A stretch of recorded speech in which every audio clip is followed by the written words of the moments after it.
How's it going, boys? It's me, your favorite Snake Souls merchant, and Activision Blizzard has done it. In the time of the pandemic, when every gaming company has enjoyed extra money, extra cash because people are at home and playing games more, Blizzard has said this. Well, everyone's pretty much going to the moon. How about we dig ourselves so deep, light no longer reaches us? And that's pretty much what they have done. They have lost 30% of their player base in the past 3 years. Well, it's like 29% or something like that, but almost 30. And you need to understand how goddamn insane that is. Losing 10 is crazy. Losing 30, especially in this time, is beyond ludicrously crazy. So, you need to understand some implications of what this means. Blizzard is an actively traded company, which means if the people who invest in that company know about this, there's going to be problems. Because, well, what the hell are the higher-ups at Blizzard doing that literally everything that is even remotely coincident with gaming goes up? Why is Blizzard going down? You know, that does not inspire a lot of confidence from the stock owners. And that's a big problem, because the moment the stock owners are unhappy, people get cut, and big people don't get their payouts. They don't get their extra bonuses and things like that. And, well, we all know that big people really, really dislike missing out on their bonuses. That's just the reality of life here. So, obviously, if you have a slump of 30% of your player base, which is, again, ludicrously insanity, especially at this time, you need to fix it. Remember when I said don't be mad about the level boost because that's the most minor issue that's gonna happen because Blizzard will introduce a million things? Well, guess what? Now there's the deluxe edition, there's a character transfer if you want to transfer your character and keep it on the classic vanilla realms, then you can do that and that costs $30. And here's even the more interesting thing from my perspective as an analyst. I do not know has Blizzard done this before, but here's the deal. Blizzard 100% has a database which coincides with what games do people own, how much they play them, how much they spend them, how much they buy X product, what is their spending, and so on. So, to evaluate the price point, Blizzard does not need to send out forms for people to fill out, their questionnaires pretty much, to fill out about how much they would be willing to pay for to save their characters and whatnot. They don't need to do that because they already have the information. They already have all the information from the past. And I don't know if Blizzard has done this prior or not, and that's actually like a very, very interesting thing. So, Blizzard sent out this email where you tick some boxes and they ask your opinion about things. And one of the questions was, how much would you be willing to spend to keep your character in World of Warcraft Classic Vanilla?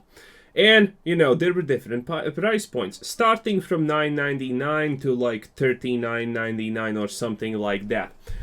Blizzard already has all this information there. They don't actually need to send this out unless someone's really, really worried that they're gonna not tick the boxes because of that 30% player dip. They're really worried that they're not gonna tick the boxes on how much revenue Blizzard is making. That's the only reason why they would do it. Because sending out a questionnaire like that is, I don't know if this is the exact terminology used in English, but it's like optimal price point or something like that. It's pretty much, a tactic where figure out how many people are willing to dish out how much money for what. For example, it's not always good to sell something for $10 if 1,000 people buy it. If you could sell it for $20 but 600 people buy it, you're still making more, you're investing less, and so on and so on and so on. So, You get the point how that's happening. But again, Blizzard already has most likely 100% an extremely detailed database about every account's expenditure, and then those accounts are gonna be segregated by, well, how much they play. Well, it's hard for me to speculate on that because the options are limitless pretty much. But they already have a database 100%. Their accounts are segregated, what games they have, how much they spend on it, and how much do they play. And then it's spendings by price. Do they buy X? Do they not buy X? And so on and so on and so on. How effective is something as soon as it released? How many things like that. So Blizzard does not need to ask you a question, how much will you be willing to pay? Because they technically already know that. The only reason why would they ask that is to set the price point so perfectly on point to maximize money gain because they fear to lose out on every single dollar.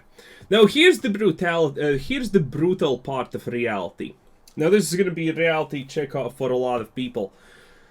Everyone knows that World of Warcraft and pretty much everything Blizzard is doing is not in a great situation. Essentially, the well is not poison at this point. The well literally only consists of poison. And that is bad. That means that unless Blizzard fires 99% of their employees and gets literally only in fresh blood, nothing's gonna change. And people are outraged. Oh, Blizzard bans 200 people. Not bans, but Blizzard lets go of 200 people while making record large sums of money. Oh, the horror. Oh my god. That is a completely normal thing to do. If you have a room and you need to decide on something, and if you have 60 people, it doesn't matter that 30 people are geniuses and say the right thing. If you have 30 more people who say the wrong thing, you're still gonna get a pretty shitty outcome. If you have a room with 10 people and only 2 smart people who understand what's happening, and 8 not so smart people, the room with 10 people is usually on average gonna come out on top against the room with 60 people. You don't need 500 smart people telling you the exact same thing. You need only 1 or 2 smart people who tell you the right thing. And that's what people don't understand. The reality is Blizzard is pretty done, and they're gonna still keep making bad decisions, bad everything, and they're gonna try to push microtransactions as much as possible. Until a miracle happens and 99% of their employees get replaced.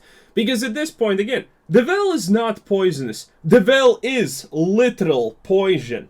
And it's like, if the whole content of the well is poisonous, you sprinkle in a little bit of water and the poison in the well goes like, hey, good try, mate, but not today. You know, someone new comes in, they have a bunch of ideas. What happens? They start spewing their ideas, and the people at Blizzard don't like it. Because they're already getting berated from YouTube, from everywhere, from all sides, that all of their decisions are shit.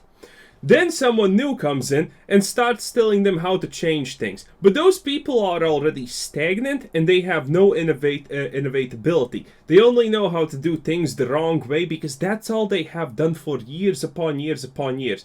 The new person comes in and they quickly, and one of two things happens. Either they go or are fired. And the other option is they quickly understand that, well, they can't exactly tell these people who have worked for the game for like 10 years, 5 years, or however long years, have made all the wrong decisions, ignored all the advices of the player base, ignored the player base, made fun of the player base, and then that new guy is gonna come in and tell them that the player base is correct and they're idiots. No, that person is probably gonna either leave on his own, get fired, or most likely say, I kind of really like getting paid, so I'm just not gonna oppose anyone's opinion. And that is the thing. And I think I think so much time has passed that since Blizzard has been a bad company, that It's not like change the heads of departments. It's not like change the project managers. I think everyone needs to be changed. But considering how much of hissy fit everyone made online about the last time Blizzard let go of like 200 useless employees, man, Blizzard can't just fire everyone. They can't even fire 100 people without people going up in arms and saying Blizzard is the most evil thing ever. Well, Blizzard is the most evil thing ever, but you kind of get the point. They're not gonna do it, and I honestly doubt that they want to do it, because let's be real. You need to change literally 99% of the employment there, and then you can look into a new, fresh direction. Because, adding like 2 new people with different outlooks in a team of like 10 or 20 people is just gonna end that those 2 people are crushed. It's gonna reinforce the idea that what they are currently doing is correct. And that's pretty much it. It's gonna be bad. Like, losing 30% of your player base in the years of the pandemic for a gaming company, absolutely ludicrously insane. By the way, I can already predict what's gonna be like the next big thing in the cash shop for Burning Crusade. It's gonna be a flying mount. Turns out, when I checked it, the mount you get with the deluxe edition or whatever, it's only ground. So obviously, a little bit in, and there's gonna be a buyable special flying mount most likely, because that's a pretty easy way to milk money. And again, also this is the analytical part that really interests me, but I'm too lazy to actually do it. If you're good at this stuff that I'm talking about, there is a very good chance that you can predict to a certain decent level of correctness what are Blizzard's next move gonna be if you have a timeline of implementation, what they have implemented, and so on and so on and so on. I think obviously the Burning Crusade is gonna be wrecked by the cash shop. I think that they're not going to make too many drastic game changes. They're going to alter things that people hate en masse, but they're not going to really create massive game changes. They're not going to most likely introduce new instances or anything like that in Burning Crusade. They're going to just do everything, they're going to leave everything as this, just fix a couple of things that people en masse think was wrong with Burning Crusade. And then it's just going to be additives to the cash shop. Slowly but certainly, more things to the cash shop. And this is why I said, don't be mad about the level boost. It's not a bad thing in general, because it gets new people in, and the shop was going to happen no matter what. The level boost was just the first thing that they needed to announce to get new people to potentially play the game. Like, the level boost itself was never the main point of the cash shop. The main point of the cash shop was the cash shop. And it's happening no matter what. Like, if you're gonna complain about, complaining about the level boost absolutely would do nothing. Blizzard would still keep on it because they need that money. The heads of Blizzard are not gonna lose out on their yearly bonuses just because, people want integrity. And yes, while a level boost, in my opinion, would not ruin the game, it would only make the game technically better for most people and almost everyone. A permanent cash shop where you can buy things like mounts and whatnot is gonna ruin the game. Because the Burning Crusade was still in line in speciality as classic, The higher tier of things, the special tier of things, were only for the people who dedicated the time and effort to acquire them. And they looked special. But Blizzard is gonna ruin that. It's like in current live World of Warcraft. Everyone has, this crazy, outlandish, godlike appearance because of transmog. Everyone's special. No one's special. Everyone has 3 billion mounts. It's so hard to find a copy of a mount that someone is riding in a city. It's insane. So no mount is special because everyone's using a different mount, And that's what they take away from the game at the cash shop. And that is a bad thing. But something like a level boost, again, I'm still gonna say, I don't think that's a bad thing. I think a level boost was the right move and it helped the player base in general. But everything else in the cash shop is gonna be, well, destruction, essentially. But what can you do? I don't think Blizzard can change at this point. I honestly think it's too late. I do really think that the only thing that can happen at this point is that Blizzard fully restructures itself by letting go of pretty much 99% of their employees and replacing them with new opinions, new this, new that, new that, new this, and so on. Otherwise, the people that are currently working in Blizzard are constantly making the same mistakes they made previously, and the game just becomes worse and worse and worse as time goes on. Well, anyway, this was Quizzer Thanks for watching. Subscribe if you haven't already. Check out the channel, check out Discord, check out the Patreon, check out everything, and have a nice day. Bye-bye.